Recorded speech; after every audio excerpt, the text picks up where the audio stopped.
stepping up, be it everybody has some different needs right now because they lost everything and had to move so quickly. And I will tell you the one part, we sat with the Coast Guard, talking to this young Coast Guard officer who was a Division II swimmer, jumping in the water on a paddleboard, going out to bring 17 different lives out of the water to save them that night. Very proud. I think there are a lot of heroes out there and individuals who brought their own boats, people that helped pull other people out to get them out of harm's way. We want to make sure that we honor those individuals too. You know, in every devastation in America, they're tragic, but at the same time, it does show when you look deep down the caringness of individuals. When I walked through the Resources Center, I saw people in the Red Cross from all states volunteering their time to come out from long hours, that you do find in these most difficult situations the caringness of love of one another. And I hope Maui begins to feel that from all of us, that we are going to be here for you. We know this won't be something that gets solved just overnight. We want to do it right. We want to make sure that we find out what went wrong, that it never happens again. What type of mitigation when it comes to the fuel and others, what prepares us so this devastation can never come back for another time, and that we don't have to lose these lives, and making sure the resources are there but have a good accountability of how we provide it. With that, let me turn it over to your Congresswoman, who I know has been, I think, here almost every single day. I know she's talked to a lot of members. We had a long discussion ahead of time, and I know when we go back into session, she'll be talking to more members as well. That's why I wanted to make sure this bipartisan delegation was here as well, that we can go out and talk about the experience of what we heard. And there's a lot of individuals here that have expertise around those committees as well. But to Congressman Takuda, thank you for your work so far as well. Appreciate you. Thank you, Speaker McCarthy, and to my colleagues that have joined us today. You know, I've said it from the very first day, this is a national tragedy, a national disaster that demands a national response. What you see here beside me is that national response that we so desperately need. As I've walked through the resource centers, as I've walked through the shelters at one point, and now the hotels, as I've seen different people in action at every point of this operation, I have seen our country, individuals, heroes, as Speaker said, from all parts of the country, even the world, step forward and step up to support our Maui Ohana. Speaker, you and I had a conversation about how you can see the videos, you can see the pictures, but until you get your feet there, you really can't understand the intensity with which we are living every single day, the urgency that we feel, that we really need to make sure that our people, our families, get the resources and support that they need, that the action, the urgency cannot absolutely stop. And I will tell you this, I truly appreciate on behalf of all of my constituency, the fact that now we can truly call you part of our Ohana, our family, because we know that after what you have seen, what you have smelt, what you have felt, what you have heard today from our community, being right there in Lahaina amongst our people, amongst the very first responders that have been heroes from day one, we know you are part of our Ohana that is going to fight like hell every single day to make sure that Maui knows we will not leave you behind, that we are here for the long haul, and that we know it's not going to take days or weeks or months. This is not just years. I have talked about this in terms of generational support. But I hope what you also saw today is the fire and the spirit of our people. We are fighters here. They have hope. What we need right now is help. Constant help from across this country, a national response to make sure that as we look ahead and look forward, we can hold our head high, and we know that it's not just about recovery. It's rebuilding a Lahaina, a Maui, a Hawaii that we love. So I am truly grateful for my colleagues for joining me today. Doesn't matter what, party you come from. This truly is a national response that is being given to a state and a community that has suffered much. And we are very blessed to have you here. So on behalf of our constituents, welcome to our ohana. And I know that when I go back and fight to make sure that resources are provided for our community, I will have my family next to me. And you can be assured that we're going to fight to make sure that the family only grows, because we definitely need support and help going forward. At this time, I would like to introduce Representative David Joyce, head of the Appropriations Subcommittee for Homeland. Very important for our community. Representative. Thank you.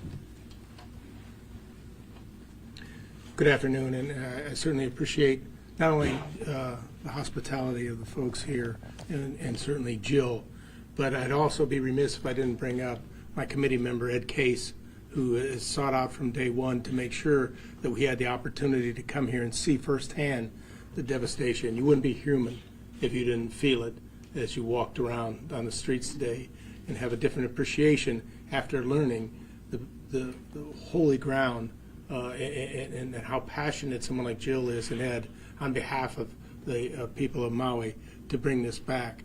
And I can pledge you one thing, that when we go back, the Speaker has told us to make sure that we can find the resources to bring Maui back. It may not come back perfectly, it may not come back the way it was the day before the fire, but it can come back. And we're going to make sure that we target the resources to meet the needs of the people of this island.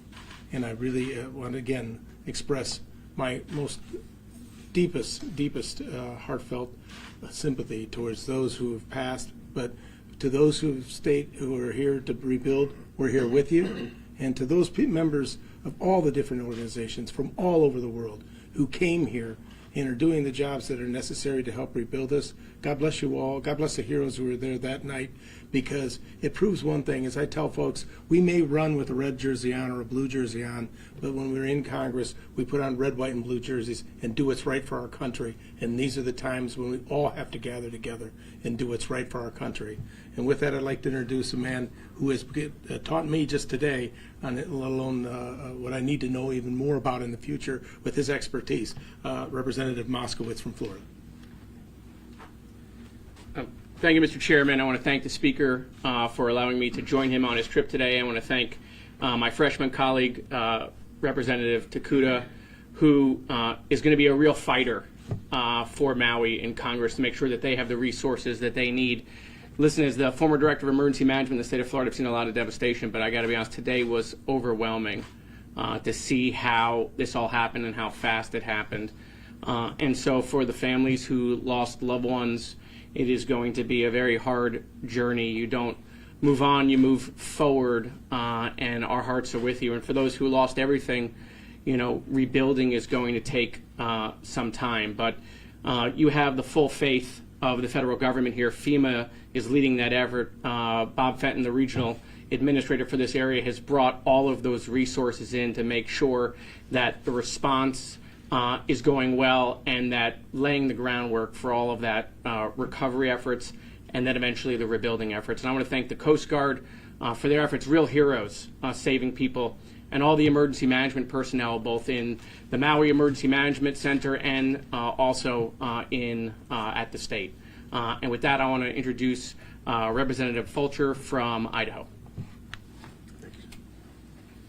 Good afternoon to all of you, and as the Speaker mentioned, I am from the great state of Idaho. The people of Idaho say hello, and their prayers and thoughts are with all of you as well. Wildfire is not a strange thing to my state. We typically will have a fire year of somewhere around 500,000 acres. It's not uncommon to lose that much in a wildfire, but most of the time, not always, but most of the time, it's in remote areas. It's in with large timber stand areas, as opposed to in a dense urban area. And so, walking through, going over today, the area of Lahaina, it's just first impressions. I have not seen melted glass before from a windshield. There were streams of molten metal on the ground, and I didn't know what that was until someone made the connection that that's actually the aluminum block of a motor. And the heat was so hot that it actually melted an aluminum block of a motor. And so when we talk about our human brothers and sisters, and maybe some of those that aren't accounted for yet, it kind of connected that realization that, maybe there's nothing left to identify. And so, of course, that triggers what we're attempting to do and facilitate needs for our brothers and sisters in Maui. And so you see a tremendous effort going on there. I thank my colleagues for their support, and I'm learning from them as well.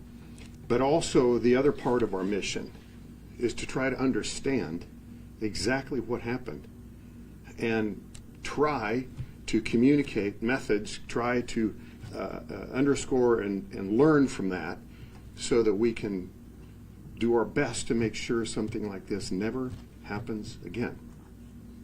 And so to all of you, and certainly from the great state of Idaho, we appreciate you. Our thoughts and prayers are with you. Mr. Speaker, thank you for facilitating this. I turn this back over to you. I will tell you, as we walked the areas, temperatures have to be above 1,600 degrees before glass will melt. It's probably around 2,000 degrees. At times it didn't make sense where a house would burn, the cars would burn, and then one little part may be saved. A fire truck destroyed, caught up in flames.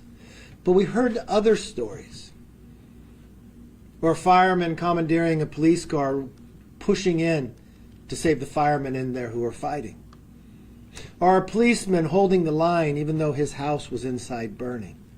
Or the firemen fighting the fire while their house is burned. I watched time and again that people would risk their own lives. I know for those who are just devastated and they're wondering which way they go. I watched the resource center set up to provide all the different elements to help. We know this won't be fast, but there's two main goals. We want to make sure that we all work together. I just walked out of a facility here getting reports from all areas. And you know what, with a little pride, one of the firemen sitting back there is a fireman from my hometown, from Kern County, came over here. We've watched people from every state to show they want to give back and help as well. We'll get the assessments. I've talked to your senator, I've talked to your other congressman, I've talked to your governor. Find ways that we can work together to get the synergy to make sure we can rebuild, but rebuild in a smart way. And also showing the respect to the heritage of the area of what we're building in. And also the respect of the lives that were lost there, knowing where they're laying. We want to do it in a way that protects people at the same time. So it might not be as fast as everybody likes, but we want to make sure it's protected. I know the millions of individuals who had visited that area, maybe on a vacation or coming through, what it meant to them generation after generation. And we know at the end of the day, they're going to come back. And they're going to be able to celebrate an area that's even better, that kept the tradition of the past but applied it to a changing future. So this incident won't happen again. So we will investigate to find out why did it happen, what went right, what went wrong, so other communities won't ever have to see this. With that, let me open it up for questions.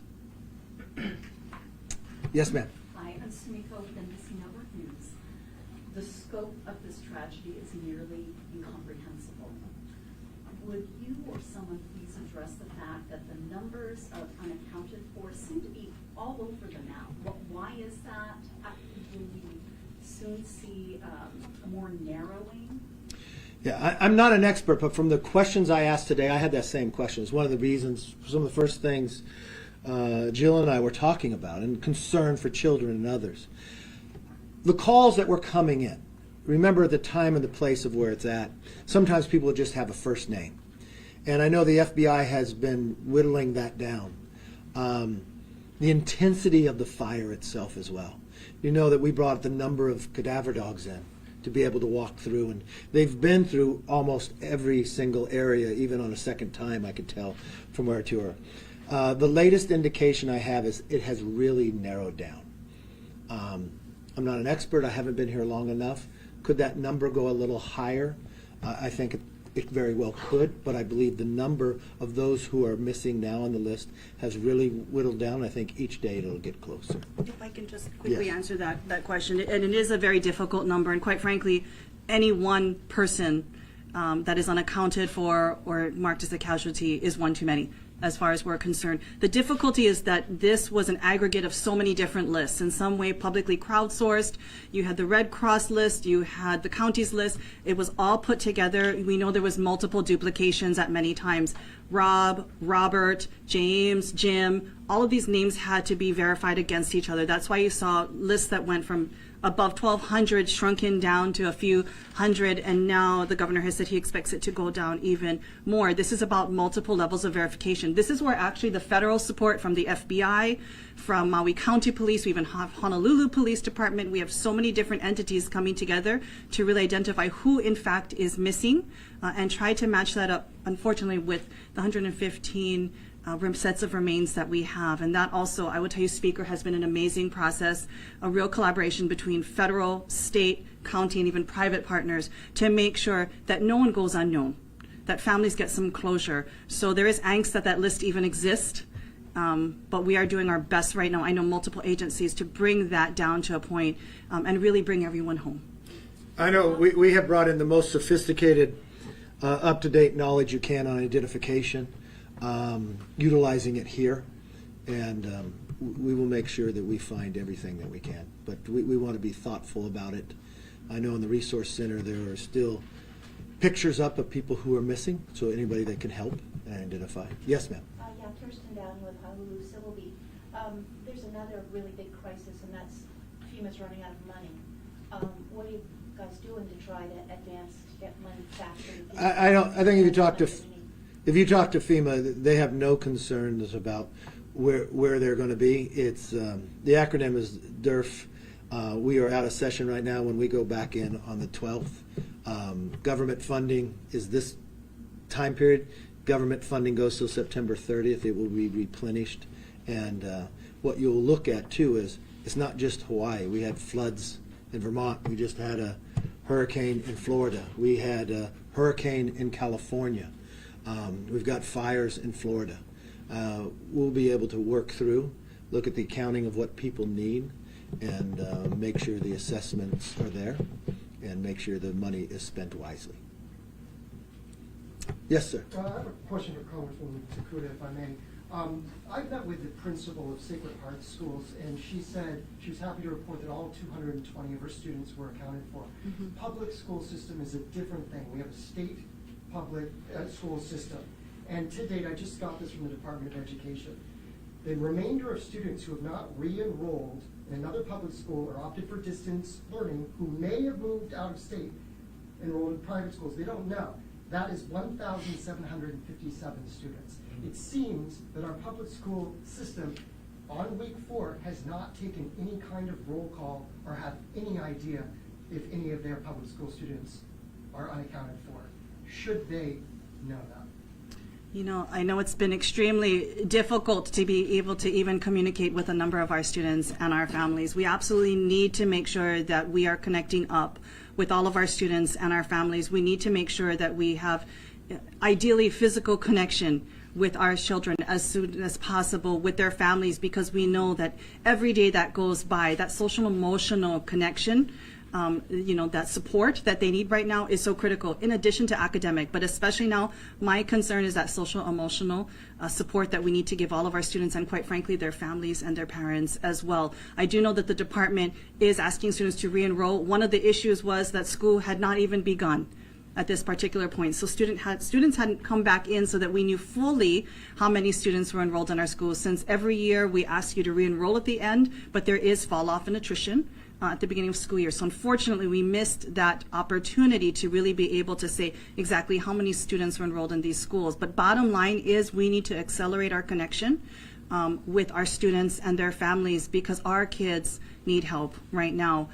Everyone is suffering, from our first responders to those working the front lines, especially our victims and our families. But our keiki, we need to make sure that we have not just eyes, but we really have our arms around them right now. And so we need to work very quickly and urgently with our department to make sure they have both the resources, the manpowers, the capacity to be able to connect with our kids. And then, as we've talked about today, there will even need to be temporary facilities, because we completely lost one of the schools.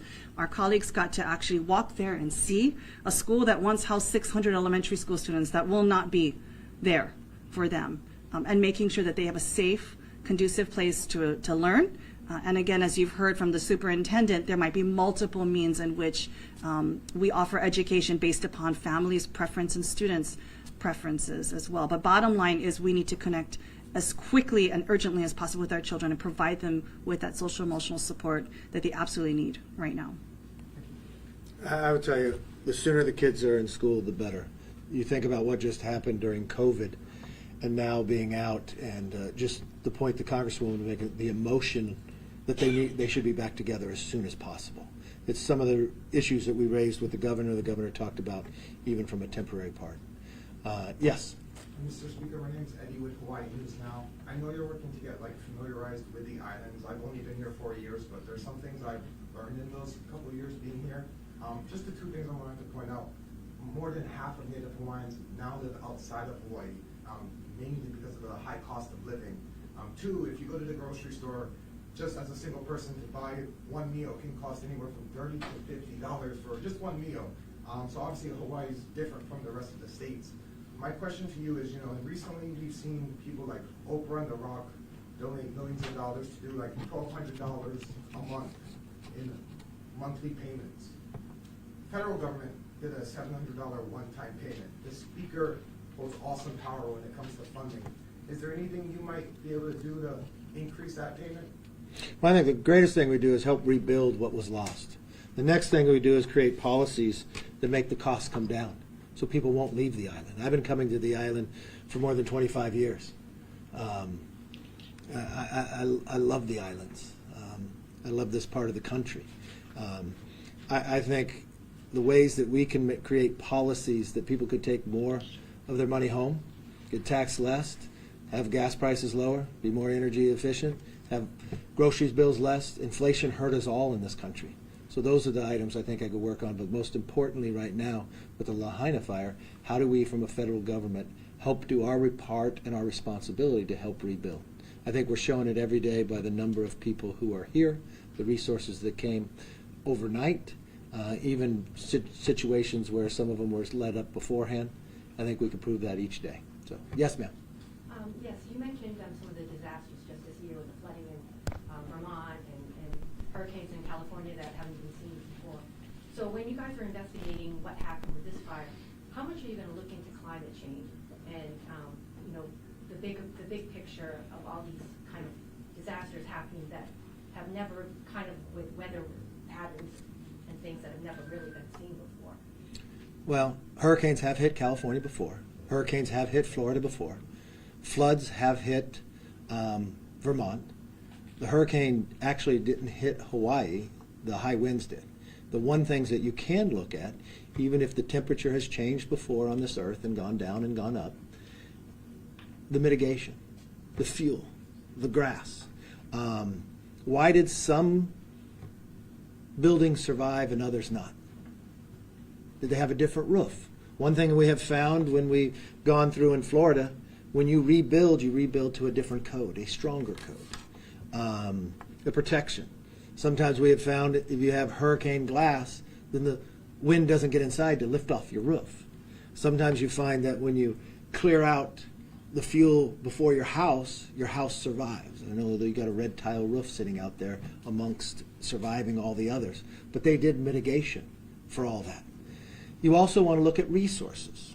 This may not particulate happen to this within a perfect storm of a wind blowing this hard, but we could utilize going forward artificial intelligence to pre-position based upon weather resources to battle them ahead of time.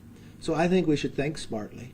We should look at the fuel system that's sitting out there and mitigate that. So if you do have a wind like this, what was interesting on that day, you had a number of fires on the island. You had a fire that started in Lahaina even earlier in the day that was put out. We do not know the cause of this. There's some people who talk that it was a power line. Well, the power line isn't about a temperature change. And a power line that has trees and brushes around it in a dry year is something different.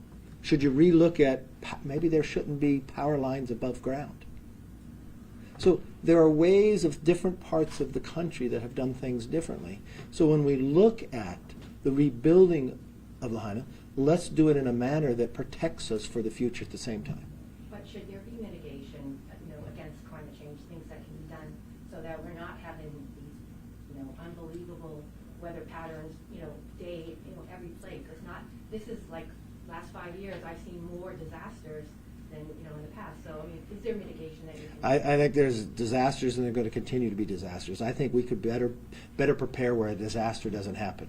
Had we done something on the power lines, maybe this never would have happened. Had we done something with the mitigation of the fuel, the grass around, and pushed away, had we had a different fire break. The other thing you have to remember, too, Lahaina is different than other cities in Maui. It is a much older city, much more built on wood, smaller streets, so a smaller fire break. So there are a number of things that we can look at in a code building when you're going forward. I've been to hurricanes in Florida where I can look where a whole area is wiped out, and then there's buildings look like brand new, nothing ever happened to them. Why? Because they were built to a higher code. And I think when we rebuild here, that's exactly what we should do. If I could just Yes. point out something to take it in a slightly different direction, and I think my colleagues definitely saw this today.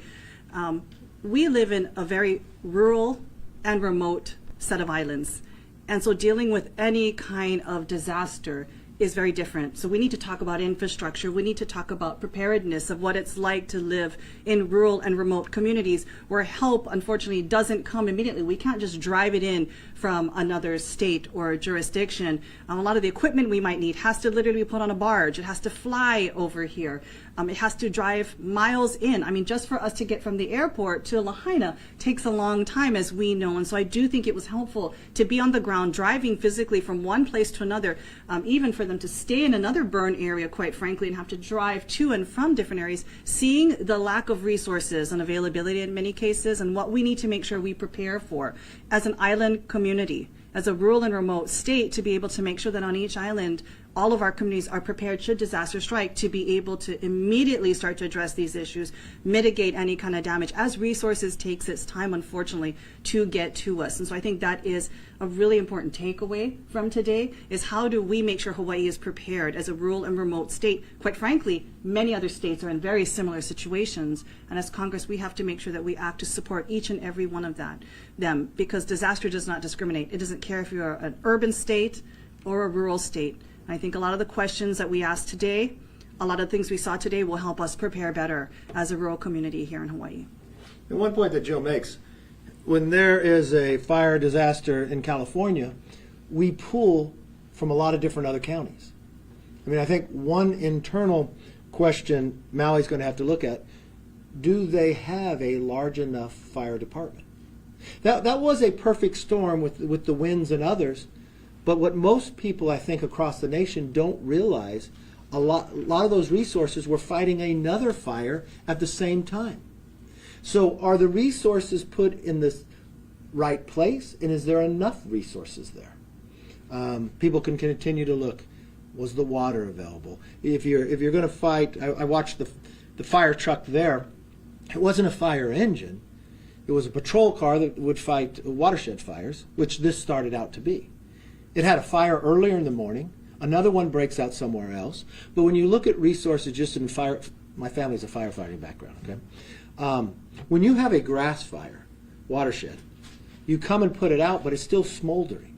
You really need to keep people there, keep just putting water on it. But you had another blaze, rather large blaze, break out in another part of Maui, where you needed the resources to protect the homes. Then you have wind picking up that can take the embers and push it somewhere else. And we watched how far it pushed it deep into the ocean. We were just meeting with the Coast Guard. Part of this cleanup is a number of vessels of ships that burnt and sank out into the harbor. The number that people are talking about could be higher than 40. The devastation here is very large, and so that's part of the investigation. How do you build in a manner that this doesn't happen again? And how do you make sure that you have the resources? There's lots of times when some of these disasters become a 100-year situation. Are you prepared for that situation at the same time?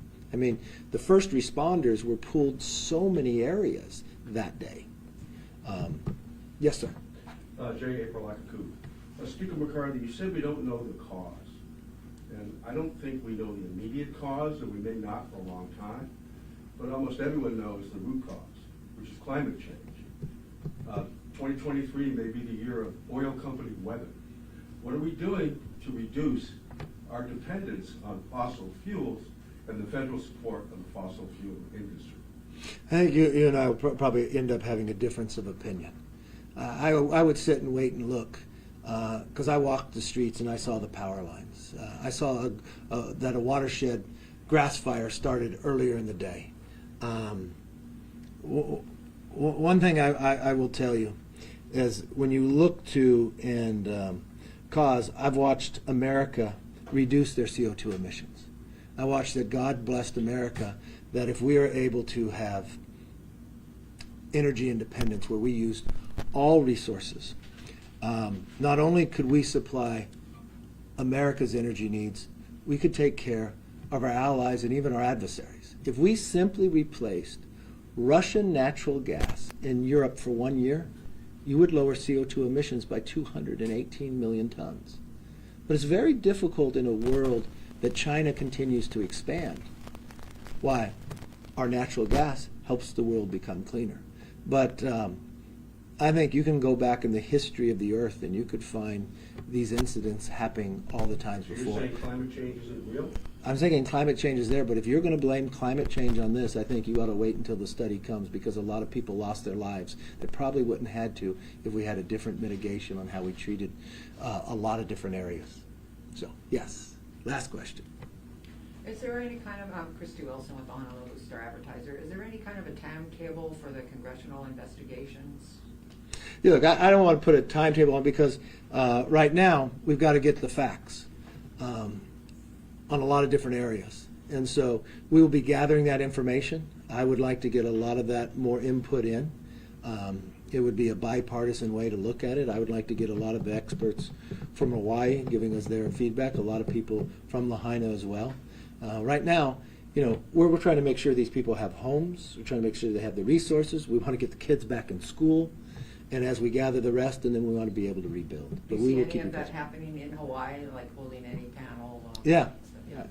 Look, one thing, when I was fortunate enough to become speaker, that I'd like to do is not just open Congress back up to the people, but take Congress out to the people. So we have been holding a number of hearings on issues outside of Washington where things actually happen. It's really hard for all the way across the country to hold some investigation about something that happened here. I think what you see today is the approach we're taking. This is bipartisan expertise to come in and just get the facts. We watched American lives get lost. We don't want that to happen again. So we just want to find out what happened and how I believe in constant improvement.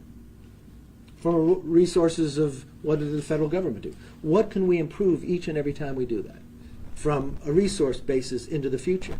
Could we have something pre-placed? Do we need a larger fire department to control this? Do we need different standards and codes of building? These are discussions that we had with the governor today as well. Yes, did you have a question, sir? Yes, sir. After visiting the site, what was your personal reaction just stepping onto that site? You know, I don't think anybody can go there and not be moved. I don't think anybody can go there and not have emotions overtake them. It's different. We've watched in our lives that somebody had a house fire. This is taking out a total community. It's taking out one that has some of the longest history on this island. It's taking one that many of us been to before and have these fond memories. But when you look there and you see the devastation, it's not like there's buildings totally fallen. There's apartment buildings. I did not know it was an apartment until Jill pointed out the only thing that was standing was elevator shafts. There were 4 stories. And the first thing that I think in my mind is, did everybody get out? You walk down to the school, you walk down to Fleetwoods, you walk down to places that you've seen and known. And then you see the cars. The cars aren't just stopped. They're burned down where the alloy is just melted into the streets. And then the stories that you were told, that you watched people that were stuck. I don't quite, I can't know the experience of it. It's emotional when they tell you it, right? That you're watching people, their only way out was to jump into the ocean. But then they had to sit there. But it's not like you just walk into the water. You had to get further out. That the fire burned out where it burnt the vessels, the boats. I cannot imagine what that looked like. I cannot imagine the fear that people had, that when you read the study of within 17 minutes just overtaking, that the firefighters losing their own truck because it must have turned so quickly. So, walking away, I think the responsibility as policymakers, honor those who lost their lives there. Understand the heritage of the location in which it took place. Respect it, but rebuild it. And rebuild it in a manner that this can't come back. And I want to spend just the time to say thank you to all the first responders. Thank you to the citizens that came to the call, that brought their own boats to save people. Thank you to those who are volunteering, that are coming from other states, sacrificing to be a part here to help people simply because they're Americans and they have the serving heart. And thank you to my colleagues, that we can work together and show the country that this Congress will do the right thing in the right time. And in this devastation, that we can actually honor those who lost their lives, but show what true meaning means to help and serve others to rebuild their life again. Thank you very much. Thank you. Thank you, sir. Mr. Speaker, have you been to Lahaina before? Yes, many times. Vacation? Yes.